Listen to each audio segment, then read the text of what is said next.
একটি ভয়ঙ্কর জায়গা আপনাদেরকে দেখাচ্ছি। এই যে এটা হলো সাগর। এই সাগর থেকে যে পাহাড়টি উপরে উঠেছে, এই পাহাড়ের এই ফাঁক দিয়ে একটা ভয়ঙ্কর হররেবল একটা জায়গা। পাহাড় যখন কান্না করে, পাহাড় থেকে যখন পানি আসে, এই ফাঁক দিয়ে এই সুড়ঙ্গ হয়ে এই পানিগুলো এখানের মধ্যে চলে আসে। আমি পুরো পাহাড়ের সিনারিটা আপনাদেরকে দেখানোর চেষ্টা করছি।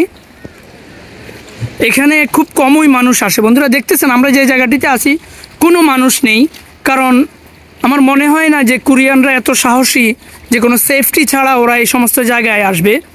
কিন্তু what about Bangladeshi people, specially Bangladeshi young people? Yes, এই যে একজন লোক দেখেন, কোনো ভয় নেই, কোনো সেফটি নেই, একবারে দেখেন কিভাবে এই ভয়ঙ্কর জায়গাটিকে জয় করেছে। সে ঘুরতেছে আপন মনে, দেখতেছে। তাহলে পাহাড়টা কত বড় হবে একটু দেখুন, কত উঁচু পাহাড় থেকে আমরা নিচে নেমে এসেছি।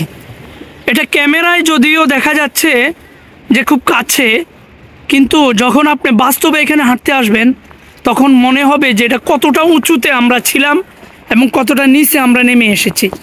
আর কোরিয়ানদের একটা বিষয় আপনারা দেখুন একটু, এই যে এখানে রশিটা দেওয়া আছে, সাদা একটা রশি সাপের মতো দেখা যাচ্ছে, এটা হলো কোনো মানুষ এখানে অ্যাডভেঞ্চার করতে এসে যদি কোনোভাবে সমুদ্রে ফল ডাউন করে, দেন এই রশি বেয়ে যাতে সে উপরে উঠে যেতে পারে। হ্যাঁ, এজন্য এটার একটা সেফটি ব্যবস্থাও রাখা হয়েছে।